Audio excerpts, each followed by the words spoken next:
Bonjour à toutes et à tous, bienvenue dans ce nouveau numéro du Dictionnaire digital. Aujourd'hui, nous allons aborder la e-santé. Et pour en parler, nous recevons Omar Sfiani, PDG et fondateur de Sobrus, l'une des entreprises leaders dans le marché de la e-santé au Maroc.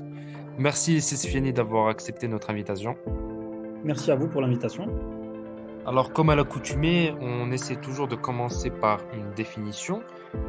Qu'est-ce que la e-santé? Alors, la e-santé est de plus en plus utilisée dernièrement. En fait, c'est un mot qui est très simple finalement. C'est e-santé, donc santé électronique, ou donc c'est un peu comme quand on parle de e-commerce. Donc, c'est e-santé, donc e-santé. Et finalement, c'est l'apport des nouvelles technologies qui vont, donc tout ce que peut apporter les nouvelles technologies à la santé. Donc, finalement, c'est des choses qu'on voit tous les jours chez notre médecin, chez notre pharmacien, chez soi, et qu'on n'appelle pas forcément de la e-santé parce qu'on ne s'en rend pas compte. Mais finalement, quand on voit un logiciel d'aide à la prescription, quand on voit un logiciel dans une pharmacie avec un historique de dossier médical, etc., quand on voit de la télémédecine, quand on voit de la santé sur le mobile, ça, c'est de la e-santé. Donc finalement, c'est ça, c'est pour résumer, c'est les nouvelles technologies qui sont au service de la santé. Très bien, donc vous avez un peu parlé des différentes on va dire, disciplines qu'aborde cette e-santé. Est-ce que vous pouvez nous parler un peu plus donc, de l'impact hein, et des enjeux de cette e-santé? Qu'est-ce que elle va produire comme effet positif ou peut-être aussi négatif? Alors, c'est bien de souligner les deux effets positifs et négatifs, effectivement, parce que on va commencer par le positif. Principalement, vous avez la e-santé qui va aider dans la communication, à simplifier la communication entre le patient et le professionnel de santé. Donc ça, c'est vraiment le premier qui vient tout de suite quand on parle e-santé, c'est la simplification de cette communication-là. Ensuite, on va parler aussi de l'amélioration on va dire de l'évaluation, l'amélioration de la compréhension des maladies, des symptômes que va trouver un médecin chez un patient. Donc ça, c'est le deuxième qui est aussi important. Et la troisième, c'est la partie qui est relative à l'adhésion des patients dans le respect, on va dire, des soins, du parcours de soins, dans leur engagement pour la continuité des soins et donc pour la prise en charge des soins.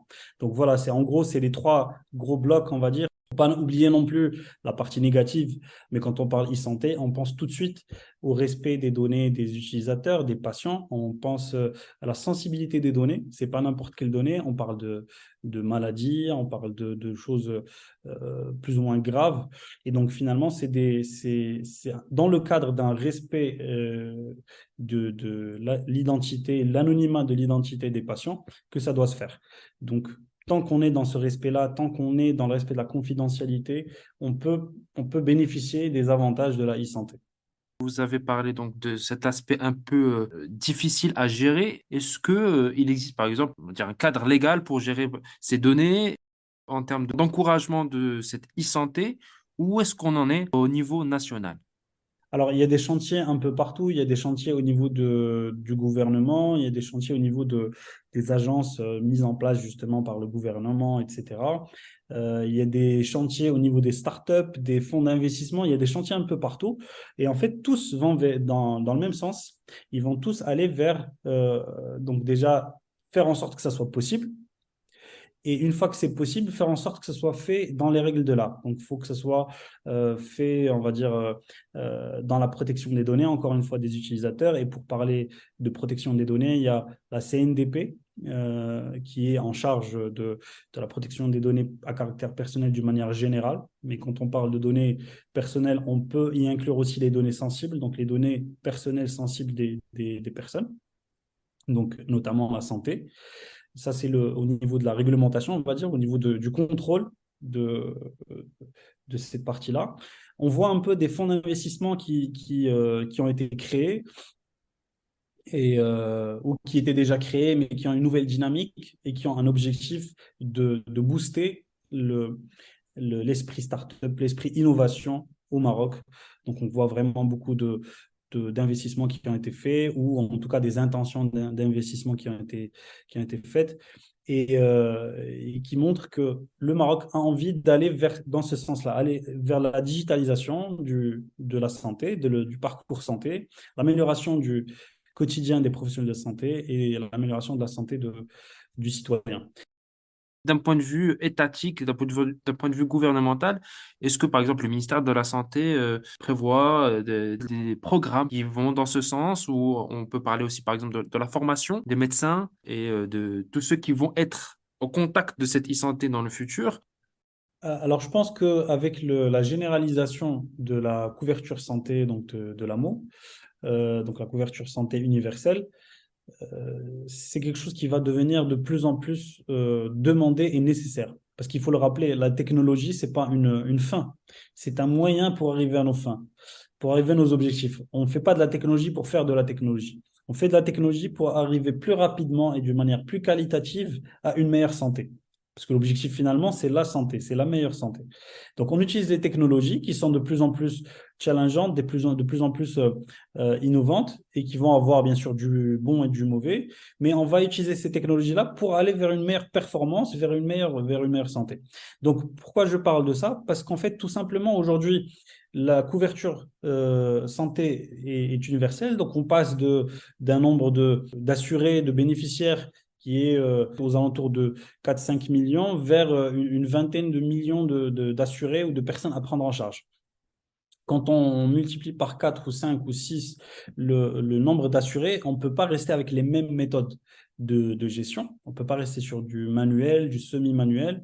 On doit intégrer cet outil-là. Et c'est là où vient la nouvelle technologie, la nécessité d'avoir les nouvelles technologies qui vont venir là pousser et rendre possible cette prise en charge de tous ces assurés. Et au niveau des acteurs de la santé, est-ce que vous constatez qu'il y a une volonté aussi de passer à la marche supérieure dans cette digitalisation, ou quand même vous sentez qu'il y a encore quelques résistances? Effectivement, vous avez encore une fois deux niveaux. Vous avez les personnes, ce qu'on appelle les early adopters, donc les personnes qui vont être très rapidement enthousiasmées par ces nouvelles technologies, qui vont vouloir les mettre en place et accompagner cette conduite-là. Et vous allez avoir une autre catégorie de personnes qui vont être plus résistantes, qui vont avoir besoin de preuves que ça marche, qui vont avoir besoin d'être rassurées, de mettre plus de temps pour être rassurées. Et donc, finalement, pour accompagner cette digitalisation-là, il y a du temps. Il faut attendre, il faut être patient, mais il faut accompagner. Là, la pharmacie, par exemple, aujourd'hui, si on veut parler de Sobrus, on a travaillé avec un bon 50% de part de marché, donc une pharmacie sur deux quasiment qui utilise notre solution. Et on sent qu'il y a une maturité, parce qu'il ne suffit pas juste de mettre en place un système d'information, il faudrait aussi l'utiliser correctement, bien l'utiliser pour faire bénéficier le patient de son historique, par exemple, des interactions médicamenteuses au niveau du comptoir, etc. Il y a une volonté, il y a deux niveaux, il y a deux vitesses, notamment chez les professionnels de santé, mais on sent qu'il y a quand même une bonne dynamique qui a été créée et tout ça va dans le même sens. C'est-à-dire que vous avez d'un côté la CNSS qui essaie de se digitaliser pour monter sa performance opérationnelle et essayer de traiter le maximum de dossiers. De l'autre côté, vous avez des professionnels de santé qui doivent ou veulent se connecter à la CNSS pour fluidifier encore ce parcours santé. Et vous avez encore les éditeurs qui doivent répondre à ces problématiques-là de professionnels de santé ou d'assurance privée ou publique, qui doivent accompagner par des solutions concrètes, innovantes pour répondre à tout ça. Donc, c'est une sorte de vague, si on peut appeler ça comme ça, qui est en train de prendre de plus en plus d'ampleur. Alors, selon vous, est-ce qu'il y a voilà, des mesures, des chantiers peut-être à appuyer, ou des obstacles qu'il faudrait retirer pour que ça aille encore un peu plus vite et avec plus d'efficacité? Totalement. Moi, je pense que ce serait important au niveau des textes réglementaires, qu'il y ait peut-être une cellule qui va être à la recherche de solutions, qui va être beaucoup plus agile. Si on veut parler d'agilité, de gestion de projet en agile, il doit y avoir plus d'agilité au niveau de la partie réglementaire. Bon, pas tout le réglementaire, mais en tout cas, ce qui doit évoluer, ce qui peut bloquer l'évolution du marché. Si on se rend compte que finalement, il y a il y a une solution qui est intéressante pour le patient et donc pour sa santé, il ne faut pas qu'on se dise, ben non, elle est intéressante, mais on ne peut pas la mettre en place parce que sur le plan réglementaire, on est encore en retard, on a encore quelques années de retard, etc. Donc, je pense qu'il ne faut pas que ce soit un blocage, que le réglementaire ne soit pas un blocage, qui doit protéger, certes, le patient et ses données, mais il ne doit pas bloquer sur cette partie évolution, innovation. Donc, moi, je pense qu'il faudrait que l'idée d'une cellule, on va dire, agile dans l'évolution réglementaire serait la bienvenue pour permettre aux acteurs comme nous, Sobrus, d'apporter des solutions plus facilement sans être bloqués par la partie réglementaire. Merci beaucoup, Monsieur Sfiani, pour tous ces éclairages. Merci à vous. Merci à toutes et à tous d'avoir suivi ce nouvel épisode du Dictionnaire digital. À bientôt.